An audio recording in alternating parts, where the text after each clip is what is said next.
إن الحمد لله نحمده ونستعينه ونستغفره ونعوذ بالله من شرور أنفسنا ومن سيئات أعمالنا. من يهده الله فلا مضل له ومن يضلل فلا هادي له، وأشهد أن لا إله إلا الله وحده لا شريك له، وأشهد أن محمدا عبده ورسوله. اللهم صل على محمد وعلى آل محمد كما صليت على إبراهيم وعلى آل إبراهيم إنك حميد مجيد. اللهم بارك على محمد وعلى آل محمد كما باركت على إبراهيم وعلى آل إبراهيم إنك حميد مجيد. أما بعد، فإن خير الحديث كتاب الله، وخير الهدي هدي محمد صلى الله عليه وسلم، وشر الأمور محدثاتها، وكل محدثة بدعة، وكل بدعة ضلالة، وكل ضلالة في النار. أعوذ بالله من الشيطان الرجيم. يا أيها الذين آمنوا اتقوا الله حق تقاته ولا تموتن إلا وأنتم مسلمون. يا أيها الناس اتقوا ربكم الذي خلقكم من نفس واحدة وخلق منها زوجها وبث منهما رجالا كثيرا ونساء، واتقوا الله الذي تساءلون به والأرحام إن الله كان عليكم رقيبا. يا أيها الذين آمنوا اتقوا الله وقولوا قولا سديدا يصلح لكم أعمالكم ويغفر لكم ذنوبكم، ومن يطع الله ورسوله فقد فاز فوزا عظيما. قابل صد احترام دوستوں اور بھائیوں، اللہ رب العزت نے قرآن مجید کے اندر ایمان کا تذکرہ فرمایا اور اہل ایمان کا تذکرہ فرمایا، اور اہل ایمان کو کئی تعلیمات اور ہدایات دی، اور کئی احکامات دیے، اور کئی حرام چیزوں سے اہل ایمان کو منع کیا. اہل ایمان کو چاہیے کہ وہ اللہ رب العزت نے ان کے لیے خاص طور پر قرآن مجید کے اندر جو احکامات ذکر کیے ہیں وہ ان پر عمل کریں، اور اہل ایمان کو اللہ تعالیٰ نے جن باتوں سے منع کیا وہ ان سے اجتناب اور پرہیز کریں. ہم اللہ رب العزت کا شکر ادا کرتے ہیں کہ اللہ نے ہمیں ایمان کی دولت سے نوازا ہے. ہم اللہ پر بھی ایمان لاتے ہیں، یعنی اللہ کی وحدانیت کو مانتے ہیں، اور اللہ کی ربوبیت اور اللہ کی الوہیت اور اللہ کے اسماء و صفات پر ایمان لاتے ہیں. اللہ کے رسولوں پر بھی ایمان لاتے ہیں، اور اللہ کی کتابوں پر بھی ایمان لاتے ہیں، اور اللہ کے فرشتوں پر بھی ایمان لاتے ہیں. آخرت کے دن پر بھی یقین رکھتے ہیں، اور اس بات پر بھی ہمیں یقین ہے کہ تقدیر چاہے اچھی ہو چاہے بری ہو انسان کے لیے وہ سب کی سب اللہ رب العزت کی طرف سے ہے. یہ ایمان کے 6 ارکان ہیں. میرے بھائیوں، یہ کہنا تو بہت آسان ہے کہ ان 6 ارکان پر انسان کے دل میں یقین ہو اور انسان اپنی زبان سے اس کا اقرار بھی کرے، لیکن اس کے ساتھ ساتھ ایک تیسری چیز بھی ہے. وہ یہ ہے کہ انسان جہاں ان ارکان ایمان پر دل میں یقین رکھے اور زبان سے اقرار کرے، وہاں تیسری چیز اس کے لیے بہت ہی ضروری ہے، اور وہ یہ ہے کہ اپنے جسم کے ساتھ، اپنے اعضاء کے ساتھ وہ اعمال کرے جو اس ایمان کے تقاضے کے مطابق ہو، یعنی اللہ اور اللہ کے رسول صلی اللہ علیہ وسلم کے حکم کے مطابق ہوں. اللہ اور اللہ کے رسول کے حکم کے مطابق اہل ایمان کو اپنی زندگی گزارنی چاہیے، ورنہ پھر ایمان کے اندر شک ہوگا، پھر ایمان صحیح معنوں میں درست نہیں مانا جائے گا اللہ رب العزت کے ہاں اگر اعمال کے اندر کمی کوتاہی پائی جاتی ہے. لہذا ہمیں اپنے اعمال کی بھی اصلاح کرنی ہوگی. آج کے خطبہ جمعہ میں اہل ایمان یعنی ایمان والوں کی 5 صفات ذکر کرنے والا ہوں جن کو اللہ رب العزت نے قرآن مجید کے اندر ذکر فرمایا. اور یہ صفات قرآن مجید کی سورۃ الانفال کی 2 اور 3 آیت میں ہیں. سورۃ الانفال جو کہ 9ویں پارے کے اندر ہے، اس کی دوسری اور تیسری آیت کے اندر اللہ رب العزت نے ان صفات کو ذکر فرمایا. آئیے اختصار کے ساتھ ان صفات کا تذکرہ کرتے ہیں. اللہ تعالیٰ نے فرمایا انما المؤمنون الذین اذا ذکر اللہ وجلت قلوبہم. سچے مومن تو وہ ہوتے ہیں، اور یہاں اللہ تعالیٰ نے انما کہا، انما المؤمنون. اس کا معنی اہل علم یہ کہتے ہیں کہ یہ کلمہ حصر ہے. معنی کیا ہے؟ معنی یہ ہے کہ مومن تو ہوتے ہی وہی ہیں جن کے اندر یہ صفات ہوتی ہیں، اور جن کے اندر یہ صفات نہ ہوں، جن کا آگے تذکرہ آنے والا ہے، وہ مومن نہیں ہو سکتے. مومن ہوتے ہی وہی ہیں، سچے مومن ہوتے ہی وہی ہیں جن کے اندر یہ 5 صفات ہو. پہلی صفت کیا ہے؟ الذین اذا ذکر اللہ وجلت قلوبہم، کہ جب ان کے سامنے اللہ کا ذکر آتا ہے تو ان کے دل دہل جاتے ہیں. کیوں ان کے دل دہل جاتے ہیں؟ اللہ رب العزت کا نام سن کر، اللہ کا تذکرہ سن کر ان کے دل کیوں دہل جاتے ہیں، کیوں خوف زدہ ہو جاتے ہیں؟ اس لیے کہ ان کے دلوں کے اندر اللہ رب العزت کی کبریائی اور اللہ کی بڑائی موجود ہے. وہ یہ سمجھتے ہیں اہل ایمان کہ اللہ اکبر، اللہ سب سے بڑا ہے. اللہ آسمانوں کا بھی رب ہے، زمین کا بھی رب ہے، اور آسمانوں اور زمین کے درمیان پائی جانے والی تمام مخلوقات کا رب ہے. اور اللہ رب العزت ہی وہ ہے جس کا حکم چلتا ہے. کائنات کے اندر اس کے حکم کے بغیر کچھ نہیں ہوتا، اس کی تدبیر کے ساتھ تمام کے تمام امور ہوتے ہیں. اللہ وہ ہے جو بادشاہت کا مالک ہے. اللہ کی بڑائی اور اس کی کبریائی ایک سچے مومن کے دل میں ہوتی ہے. اس لیے جب وہ اللہ رب العزت کا نام سنتا ہے تو اس کا دل دہل جاتا ہے. آپ دنیا کے اندر دیکھ لیں، اگر کسی بڑے بندے کا نام انسان کے سامنے آئے جس کا اس کے دل کے اندر وقار ہو، اس کا دل کے اندر احترام ہو، اور وہ سمجھتا ہو کہ یہ تو بہت بڑا آدمی ہے، تو جیسے ہی اس کا تذکرہ یا اس کا نام اس کے سامنے آتا ہے تو بندہ سنبھل جاتا ہے اور الرٹ ہو جاتا ہے. اچھا فلاں صاحب. تو میرے بھائی، اگر تو دنیا کے اندر اپنے جیسے ایک انسان سے آپ ڈر جاتے ہیں، اپنے جیسے انسان کا نام سن کر آپ دہل جاتے ہیں، تو یہ تو اللہ رب العالمین ہے. اللہ رب العالمین جو کہ مالک الملک ہے، مالک الملک، بادشاہت کا مالک ہے. وہ جس کو چاہے عزت دیتا ہے، جس کو چاہے ذلت دیتا ہے، اور جس کو چاہے وہ بادشاہت دے اور جس سے چاہے وہ بادشاہت چھین لے. وہ تو ہر چیز پر قادر ہے. میرے بھائیوں، مفسرین نے یہ لکھا ہے کہ اس صفت کا مطلب یہ ہے کہ جب اللہ رب العزت کا اس کے سامنے ذکر کیا جائے اور وہ اس وقت کسی برائی کا ارادہ کر رہا ہو، شیطان اس کے دل میں کسی برائی کو مزین کر کے پیش کر رہا ہو کہ برائی کر لو، یہاں پر تمہیں کوئی دیکھ نہیں رہا اور یہاں تمہیں کسی کا خوف نہیں، اس وقت اگر اس کے سامنے اللہ رب العزت کا تذکرہ آئے تو وہ دہل جائے فوری طور پر اور اس معصیت کو، اس نافرمانی کو، اس گناہ کے کام کو ترک کر دے. یہ معنی اس کا. الذین اذا ذکر اللہ وجلت قلوبہم، جب ان کے سامنے اللہ کا ذکر آتا ہے تو ان کے دل دہل جاتے ہیں اور فوراً وہ معصیت اور نافرمانی اور گناہ کے ارادے کو ترک کر دیتے ہیں، وہ چھوڑ دیتے ہیں، فوراً اللہ رب العزت کی طرف رجوع کرتے ہیں، اللہ سے معافی مانگنا شروع کر دیتے ہیں، استغفار کرتے ہیں. اور اس کی صرف ایک دلیل آپ کے سامنے ذکر کرتا ہوں، صرف ایک دلیل. نبی کریم صلی اللہ علیہ وسلم نے جن 7 قسم کے افراد کا تذکرہ فرمایا کہ اللہ رب العزت ان 7 قسم کے افراد کو قیامت کے دن اپنے عرش کا سایہ نصیب فرمائے گا، اور اس دن عرش کے سائے کے علاوہ کوئی سایہ نہیں ہوگا. ان میں سے ایک کون ہے؟ ان میں سے ایک وہ جو دنیا کے اندر اپنی کسی کزن سے پیار کرتا تھا اور وہ اس کی کزن مجبور تھی، اس نے اس سے پیسے مانگے، اس نے کہا کہ میں پیسے تب دوں گا جب میری خواہش پوری کرو گی.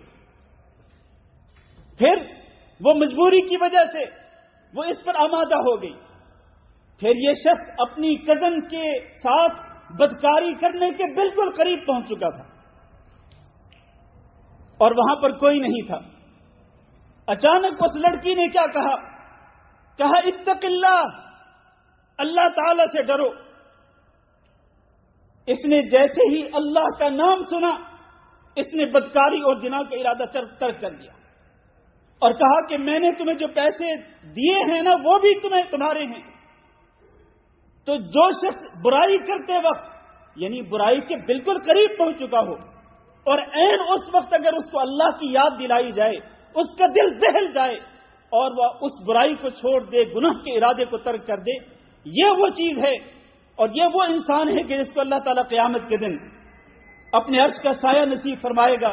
اور یہی وہ چیز ہے جس کا تذکرہ اللہ نے یہاں سورۃ الانفال کے شروع میں فرمایا کہ سچے مومن تو ہوتے ہی وہ ہیں کہ ان کے سامنے اللہ کا ذکر کیا جائے، اللہ کا ذکر آئے، اللہ کا نام ان کے سامنے آئے تو ان کے دل دہل جاتے ہیں۔ کیا ہمارے اندر یہ صفت ہے؟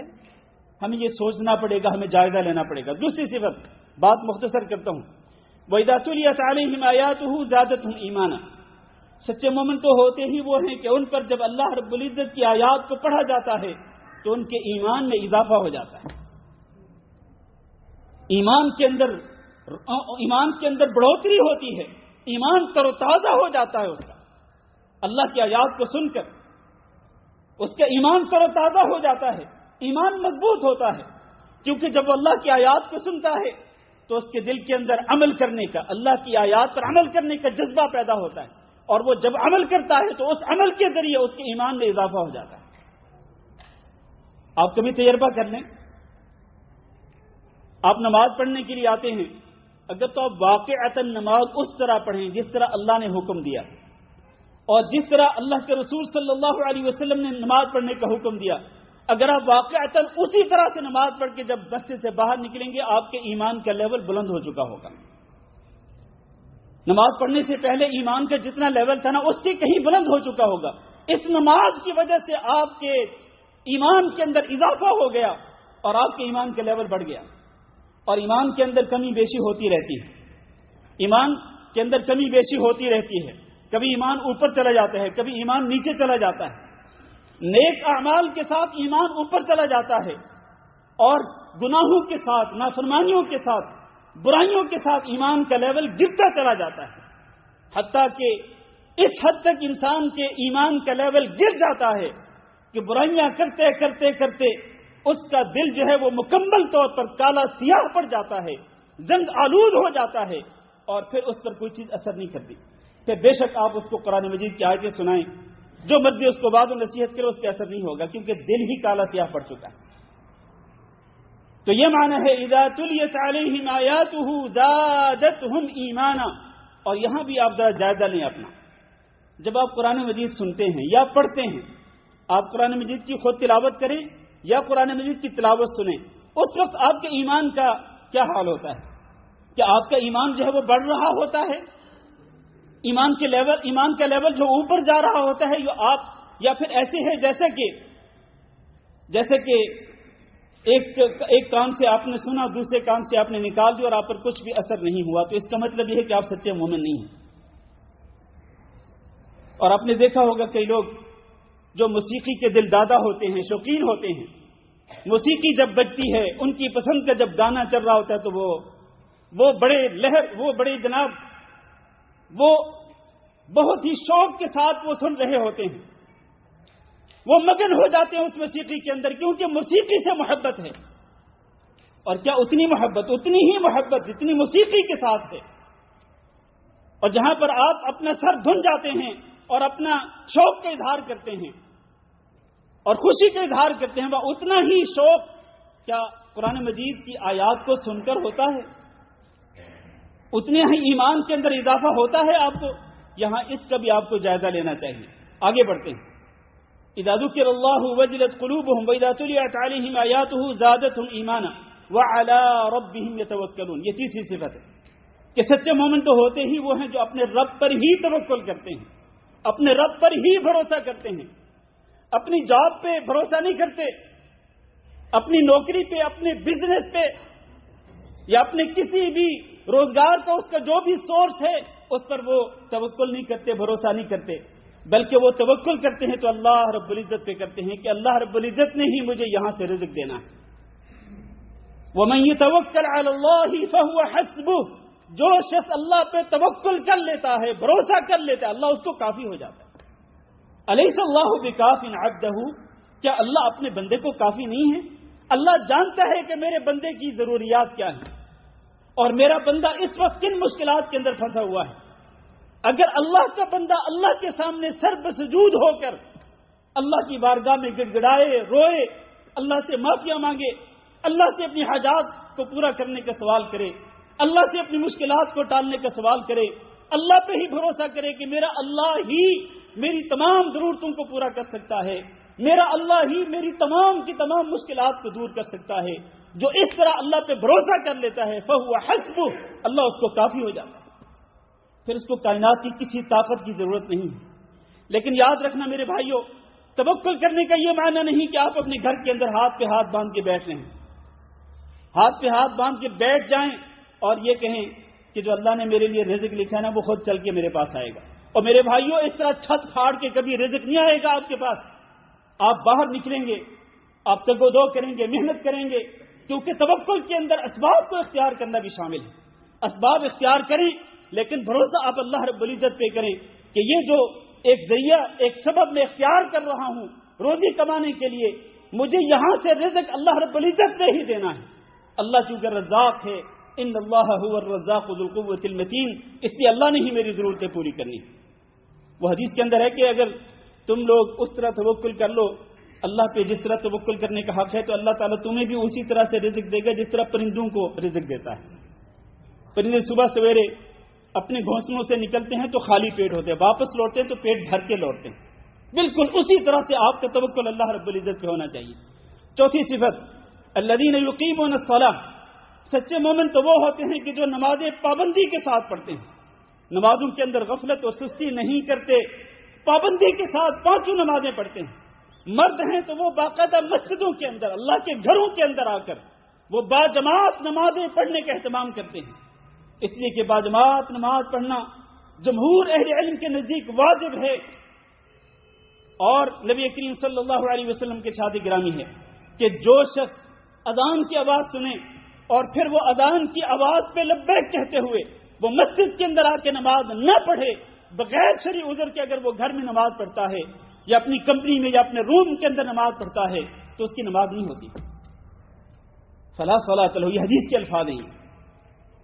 اور وہ نابینا صحابی جو کہ نبی صلی اللہ علیہ وسلم کے پاس آیا تھا اور اس نے آ کے کہا تھا اللہ کے رسول مجھے مسجد کی طرف لانے والا کوئی نہیں کہ جو میرا ہاتھ پکڑ کے مجھے مسجد تک لائے، اور پھر راستہ بھی دشوار گزار ہے، بڑا مشکل راستہ ہے، اور پھر یہ ہے کہ اس راستے پر جہاں سے میں آتا ہوں سانپ اور بچھو بھی پائے جاتے ہیں، تو اللہ کے رسول مجھے اجازت دے دی کہ میں گھر کے اندر ہی نماز پڑھ لیا کروں۔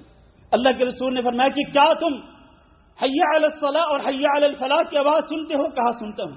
کہا اگر سنتے ہو تو پھر اس پر لبیک کہتے ہوئے مسجد کے اندر آ کے نماز پڑھا کرو۔ ایک نابینا صحابی جس کے پاس عذر بھی تھے، کئی عذر تھے، اس کو اجازت نہیں ملی گھر میں نماز پڑھنے کے لیے۔ آج مجھے اور آپ، میرے اور آپ کے پاس کوئی عذر نہ ہو، بغیر عذر کے ہم اپنے روم کے اندر نماز پڑھیں، بغیر عذر کے اپنی کمپنی کے اندر، بغیر عذر کے اپنے آفس کے اندر نماز پڑھیں، بلکہ اور ساتھ مسجد بھی قریب ہو۔ اس لیے میرے عزیز بھائیوں، الذین یقیمون الصلاۃ، جو نمازیں قائم کرتے ہیں کے اندر یہ بھی شامل ہے کہ وہ مسجد کے اندر آ کے نمازیں پابندی کے ساتھ ادا کریں۔ اور جو لوگ نمازوں کے اندر سستی کرتے ہیں، غفلت کرتے ہیں، اللہ تعالیٰ نے ایسے نمازوں کے بارے میں فرمایا فویل للمصلین، ان نماز پڑھنے والوں کے لیے ہلاکت اور بربادی ہے، الذین هم عن صلاتهم ساہون، جو اپنی نمازوں سے غافل رہتے ہیں، کبھی نماز پڑھ لی، کبھی چھوڑ دی، کبھی وقت پہ پڑھی، کبھی بے وقت پڑھی۔ اس طرح غفلت کرنے والے جو نماز پڑھنے والے ہوتے ہیں ان کے لیے ہلاکت اور بربادی ہے۔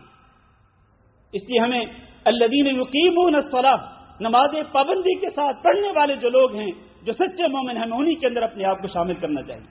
اور آخری صفت کیا ہے؟ پانچویں صفت، وَمِمَّا رَزَقْنَاهُمْ يُنْفِقُونَ، ہم نے انہیں جو کچھ دیا ہے وہ اس سے خرچ بھی کرتے ہیں، جو مال ہم نے ان کو عطا کیا اس میں سے خرچ بھی کرتے ہیں اللہ رب العزت کے راستے میں۔ وہ اپنے بیوی بچوں پہ بھی خرچ کرتے ہیں اور اپنے بہن بھائیوں پہ بھی خرچ کرتے ہیں، اپنے قریبی رشتہ داروں پر بھی خرچ کرتے ہیں، فقراء مساکین پہ بھی خرچ کرتے ہیں۔ آپ کو یہ حدیث معلوم ہے کہ ہر دن صبح کے وقت دو فرشتے، ان میں سے ایک فرشتہ دعا کرتا ہے کہ اللہ آج کے دن جو تیرے راستے میں خرچ کرے گا اللہ اس کو اور زیادہ عطا فرما دے. جو مال خرچ کرے گا اس کی جگہ پہ اور مال عطا کر دینا. اور جو شخص آج اپنی مٹھی بند کر کے رکھے گا اور اپنے ہاتھ کے ذریعے وہ پیسہ خرچ نہیں کرے گا اللہ اس کے مال کو تباہ و برباد کر دینا. یہ فرشتہ بددعا کرتا ہے اس شخص کے خلاف کہ جو اس دن خرچ نہیں کرتا ہے. اس لیے ہمیں حسب استطاعت مال خرچ کرنا چاہیے جتنا بھی ہو سکے. اللہ نے فرمایا لن تنالوا البر حتى تنفقوا مما تحبون. تم نیکی کو پا ہی نہیں سکتے ہو جب تک کہ تم اس مال کو خرچ نہ کرو جس سے تمہیں محبت ہو. ہم جو مال سنبھال کے رکھتے ہیں نا, ہمارے پاس جو بینک بیلنس ہوتا ہے, آج کل معاملہ کیا ہے؟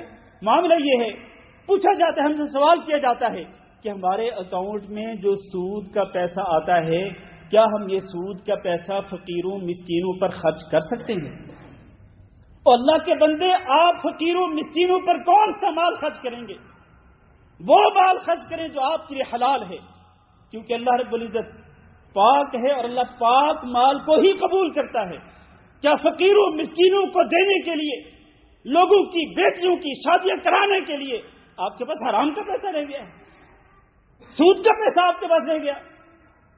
اللہ نے فرمایا اتقوا اللہ وذروا ما بقي من الربا ان كنتم مؤمنين. اگر تمہارے اندر ایمان کا ذرہ بھی موجود ہے تو جو سود بھی باقی ہے اس کو چھوڑ دو. اگر نہیں چھوڑو گے تو پھر اللہ اور اللہ کے رسول کے خلاف اعلان جنگ کر دو. یہ قرآن مجید کے اندر اللہ کا فرمان ہے. اور ہم یہ پوچھتے ہیں کہ ہم وہ سود کا پیسہ خرچ کریں فقیروں مسکینوں پر کہ نہ کریں. اور بھائی اب اللہ تعالیٰ نے جو آپ کو حلال کمائی کا جو پیسہ دیا ہے اس میں سے خرچ کرو. جو مال تمہیں محبوب ہے جب تک وہ خرچ نہیں کرو گے اس وقت تک نیکی کو نہیں پا سکتے. یہ 5 صفات ہیں میرے عزیز بھائیو سچے مومنوں کی. اللہ تعالیٰ سے دعا کرتے ہیں کہ اللہ ہم سب کو یہ 5 صفات اختیار کرنے کی توفیق دے. استغفر اللہ لی ولکم ولسائر المسلمین فاستغفروہ انہ هو الغفور الرحیم.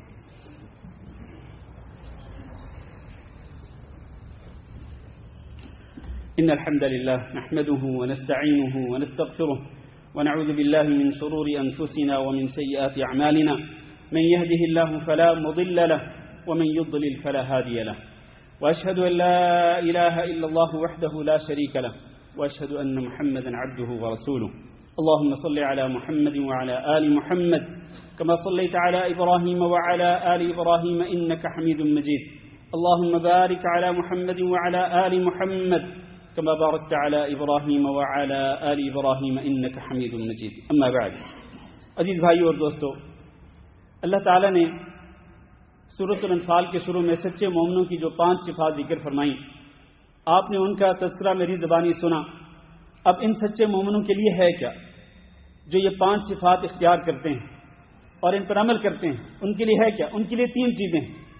فرمایا اولئک لہم درجات عند ربہم, یہ وہ سچے مومن ہیں. اولئک هم المؤمنون حقا, یہ 5 صفات اختیار کرنے والے سچے مومن ہیں. اور ان کے لیے ان کے رب کے ہاں سب سے پہلی چیز یہ ہے کہ بلند درجات. کہاں بلند درجات ہیں؟ جنت کے اندر بلند درجات ہیں ان سچے مومنوں کے لیے. اور دوسرا اولئک لہم درجات عند ربہم ومغفرہ, ان کے لیے مغفرت بھی ہے. مغفرت کا معنی کیا ہے؟ ان کے لیے اپنے رب, ان کے رب کی طرف سے بخشش بھی ہے کہ اللہ ان کے گناہوں کو معاف فرما دے گا. اگر یہ واقعتاً سچے مومن بنیں گے اور ان 5 صفات پر عمل کریں گے, ان 5 صفات کو اختیار کریں گے, تو اللہ ان سے بتقاضۂ بشریت انسان ہونے کے ناطے ان سے جو گناہ ہوں گے اللہ ان گناہوں کو اپنے فضل و کرم سے معاف فرما دے گا. اور تیسری چیز ورزق کریم, بڑی ہی باعزت روزی بھی ان کے لیے ہوگی. اور وہ باعزت روزی کہاں ہوگی؟ وہ جنت کے اندر ہوگی. جنت کے اندر اللہ رب العزت نے انسان کے لیے باعزت روزی وہ تیار کی ہے کہ جس کا انسان تصور بھی نہیں کر سکتا ہے, انسان سوچ بھی نہیں سکتا. وہ نعمتیں اللہ تعالیٰ نے تیار کی ہیں کہ ان نعمتوں کے انسان سوچ بھی نہیں سکتا ہے. کسی انسان نے دیکھا ہو یا کسی کام نے ان کے بارے میں سنا, یہ تو دور کی بات ہے, انسان سوچ بھی نہیں سکتا. تو اللہ تعالیٰ سے دعا کرتے ہیں کہ اللہ ہم سب کو یہ تینوں, یہ جو چیزیں اللہ تعالیٰ کی طرف سے ہیں, یہ تینوں چیزیں اللہ تعالیٰ ہمیں بھی عطا فرمائے, کہ اللہ تعالیٰ ہمیں جنت کے اندر اعلیٰ درجات نصیب فرمائے. اللہ ہم سب کے گناہوں کو معاف فرمائے, اور اللہ رب العزت ہم سب کو جنت کے اندر باعزت روزی بھی نصیب فرمائے. اللہ تعالیٰ قیامت کے دن اپنے پیارے حبیب جناب محمد صلی اللہ علیہ وسلم کی شفاعت نصیب فرمائے.